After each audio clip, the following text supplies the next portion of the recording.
Last night I saw a superhero. He was black. He said, "This is for the hood. Black Lightning's back." Tonight was a great episode. Let's talk about it. Joining me is none other than the one and only C the Superior.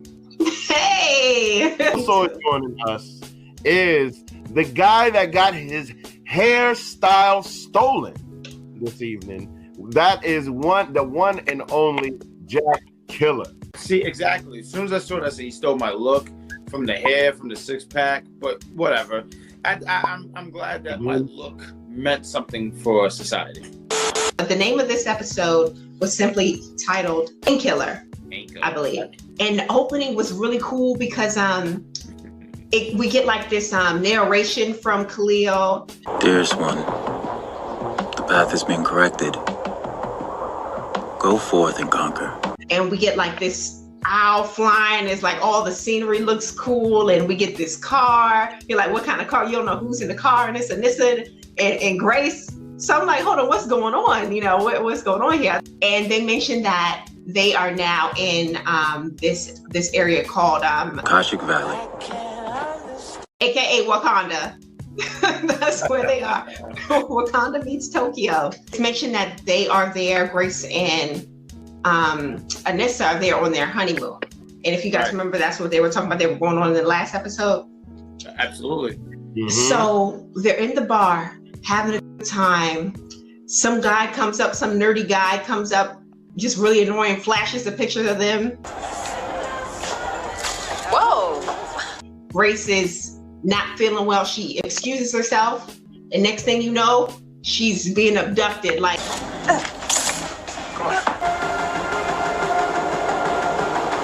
and this is why I'm like, your name is really interesting over there. But you're saying you're a fan of Grace.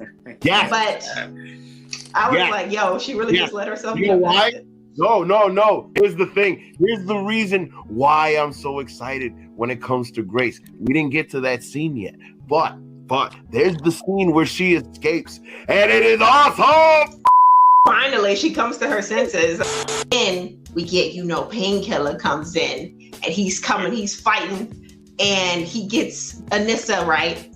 And he's injecting her with his little, the stuff that he got or whatever, his poison. And we get this scene where I guess it's supposed to be happening in Khalil's mind. Give her to me. Really want to kill Anissa?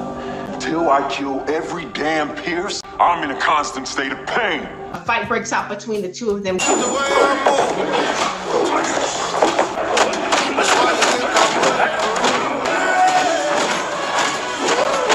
Khalil gains control and releases Thunder, of course. Right. And flash forward a couple scenes, we're introduced to these new characters. Kind of mentioned that Khalil purchased this bar and this lab and all of this. I bought this building, built this lab to your specification. Look, all I'm saying is that you got what you wanted out of the deal.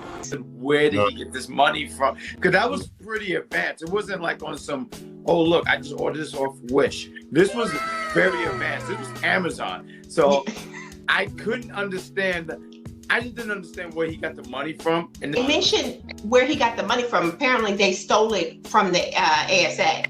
You did buy all the stuff, but you wouldn't have known about the ASA's hidden millions if it weren't for me. So this isn't Khalil's money from running track. This is money that they got from the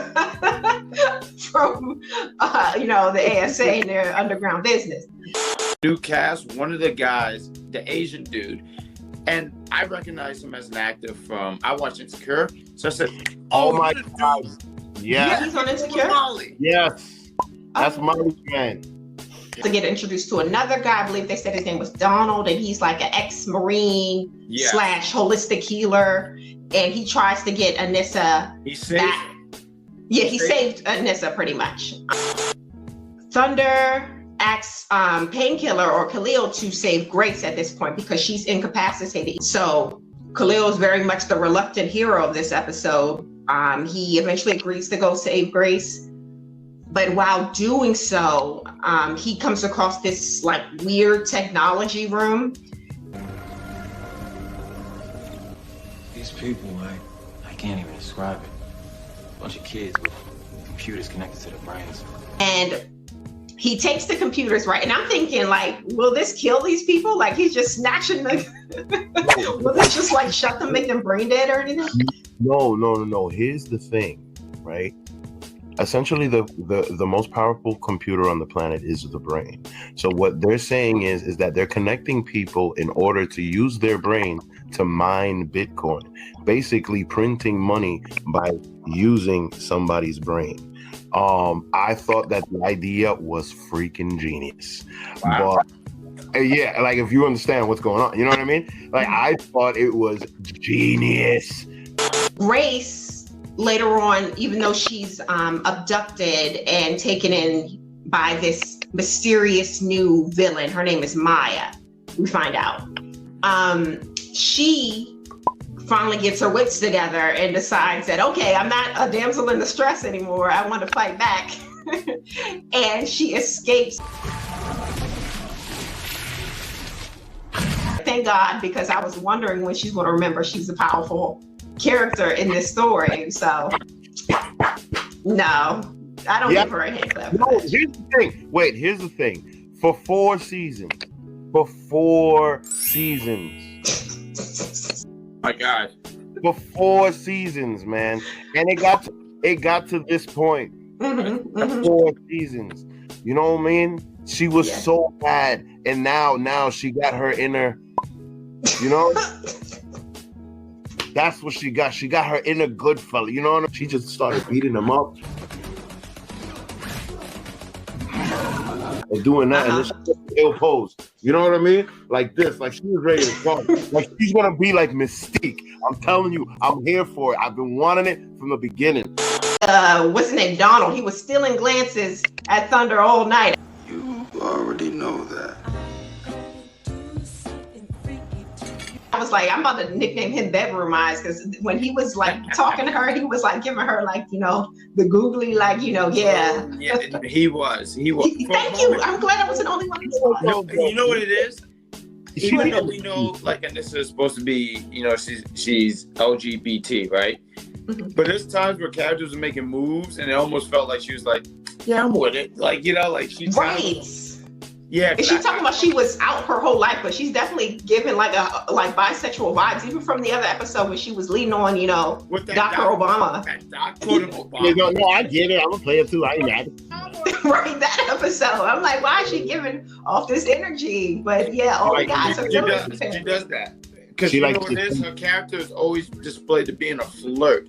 But she always made it kind of clear that, yeah, I was a flirt, but she never felt as strong as she did about Doormat.